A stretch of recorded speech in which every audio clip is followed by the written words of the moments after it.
ter quando eu mote. entrei na redação do Globo, em 1969, ela era a única mulher na redação. Olha, Albenize, a única né? mulher na redação. Albenize, e era repórter de polícia. Repórter de polícia. É incrível como isso funcionou. Depois Aguinaldo viaja para o Nordeste para fazer Lampião e Maria Bonita. Isso, é. Teve outra série também com Doc, né? Não, fiz Padre Cícero também. Padre Cícero, logo em seguida. Depois viajamos para a Colômbia para escrever o último episódio do Plantão de Polícia, que afinal não foi gravado, porque aconteceu um problema qualquer. E a Colômbia era A Colômbia era... full of spices. A Colômbia era... Essa era a época do Pablo Escobar. Não, era um pouco antes disso, mas já tinha. Mas outros. já tinha o Nascedouro. Já tinha o do ambiente. Pablo Escobar. Era Solo terrível. fértil. É muito bom. Autor. Mas você veio dessa parte de escrever laudas, que era por lauda que você recebia, Laudas, né? Você era escrivão, era o que? No início, cartório. antes? Não, pois eu No trabalhava cartório. no cartório, né? Porque eu trabalhei primeiro na agência de navegação, na zona do cais, que de noite era cais e de dia era cais e de noite era zona. E eu frequentava os dois turnos. E aí depois saí daí, fui para um banco e acabei sendo demitido depois de 3 meses, porque naquela época eles faziam... Essa cena da demissão é incrível. Eles faziam um levantamento da sua vida. Eu fui trabalhar atendendo campainha, era um contínuo, né, de luxo, um garoto, uma criança. E aí um belo dia o gerente-geral do banco, o seu Jairo, me lembro até hoje, era um homem austeríssimo, né, me chama lá na sala dele e me dá uma coisa para ler. E eu li. E ele falou, isso aí é um depoimento do padre, acho que era Padre Rocha, que era o meu professor de latim no Colégio Salesiano, porque eu trabalhava de dia e estudava à noite, né? E pagava o meu colégio. O pai dele mandou ele pagar o colégio e ele pagava. E aí, isso é um depoimento do Padre Rocha sobre você. Você confirma? E o depoimento do padre, que eu adorava o padre, que eu adorava latim, adorava estudar latim, sempre adorei. O depoimento do padre era terrível, porque ele dizia que eu tinha, como é que se diz? Tendência sodomista. Não dizia que eu parecia, era efeminado e tinha visíveis tendências sodomitas. Eu não sabia o que era sodomita, não era uma palavra usada na época. E quando o seu Jairo falou assim, você confirma isso? Eu falei, confirmo. E aí fui demitido. Sem saber o que era, de que estava sendo acusado, embora eu soubesse, né? Eu era esquisito. Você captou a essência, mas não... O que o Padre Rocha queria. E depois continuei frequentando o colégio, fingi que não tinha lido aquilo. O Padre Rocha, eu era o melhor aluno dele, entendeu? E o pior era isso, né? Era cruel, mas enfim. E aí fui trabalhar na agência de navegação, né? Não, tinha saído da agência de navegação, fui trabalhar no banco. Saí do banco, fui trabalhar no cartório como datilógrafo. E quando eu entrei no cartório... Você tinha quantos anos? Por isso que ele acabou da Eu tinha 15 anos. 15? Eu tinha 15 anos. Quando eu fui trabalhar no cartório, tinha um problema que era o seguinte, o escrivão, o dono do cartório era um homem chamado Bianor Batista Vilela, um homem seríssimo, com os bigodes, aquela coisa bem pernambucana. E aí a pessoa que me levou falou assim, só tem um problema, é que ninguém consegue entender a letra do Dr. Bianor. Todos os datilógrafos são demitidos por causa disso. Vamos ver se você consegue entender, porque os caras não conseguem, né? Aí botaram o livro assim do meu lado, eu na máquina, digita aí. Aí eu... Cara, eu entendia tudo que o Dr. Bianor escrevia. Virei um fenômeno. O doutor Bianor, quando viu aquilo, falou, você agora só trabalha para mim. Ficou encantado. E aí eu comecei a ganhar dinheiro, porque assim, tudo era feito na base da datilografia, não havia nada de xerox, computador, nada disso.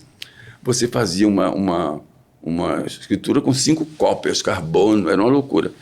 E aí os caras começaram a me oferecer, como é que se diz, me oferecer dinheiro para passar as escrituras dele na frente dos outros, né?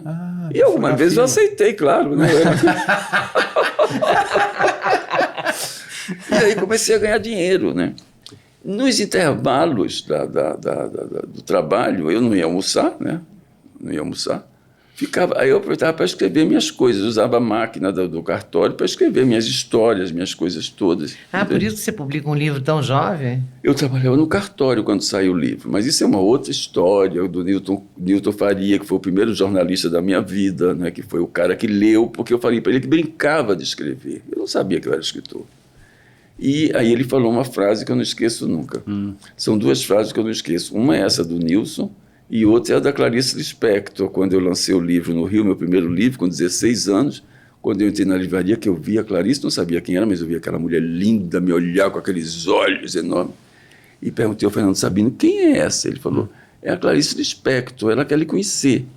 E aí eu fui lá, e aí ela me deu um beijinho e falou assim no meu ouvido, falou primeiro, muito prazer, ela tinha uma voz meio, né, puxava no R, e falou, muito prazer, mas você é um menino ou é uma menina? Essa é a frase icônica. A outra, qual era que eu ia dizer? Da brincadeira, do livro.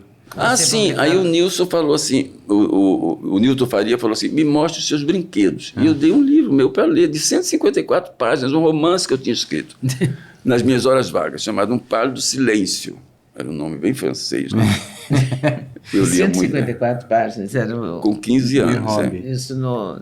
E aí, mas eu já tinha escrito há uns 2 anos atrás, daquela época. E aí ele leu, e aí depois eu fui lá no Jornal do Comércio, porque a gente sempre se encontrava lá e descia para tomar um cafezinho, essa coisa toda. Né? E aí ele falou assim, olha, eu li seu livro. Eu falei, é? E o que achou? Ele falou assim, você não brinca de escrever, você é um escritor.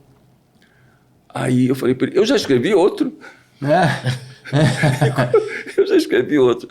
Aí ele falou assim, então você deve mandar para a editora. Eu não sabia nada disso de editora, como é que era, não sei o quê.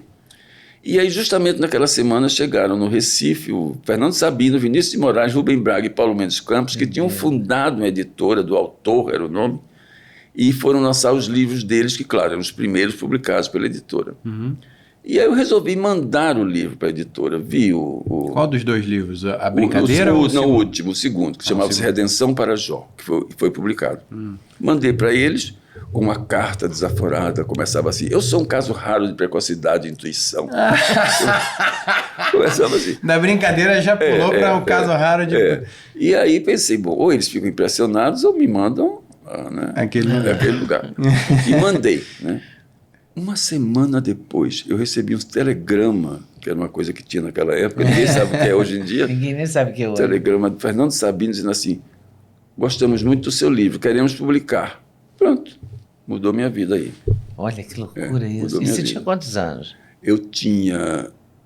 Quando o livro saiu, eu tinha 18. Nessa época eu tinha 16 anos.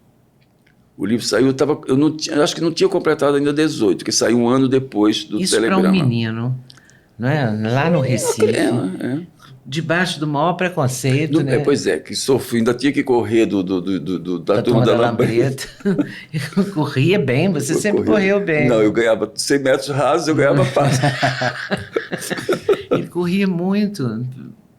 Eu fico muito impressionada com isso, porque realmente você é um menino precoce mesmo. Você tinha razão na apresentação que você fez. Não, eu fui muito precoce. Autores, né? E o fato de eu ter que trabalhar, e assim, que acho que a partir dos 14 anos, meu pai sempre me botou nos melhores colégios.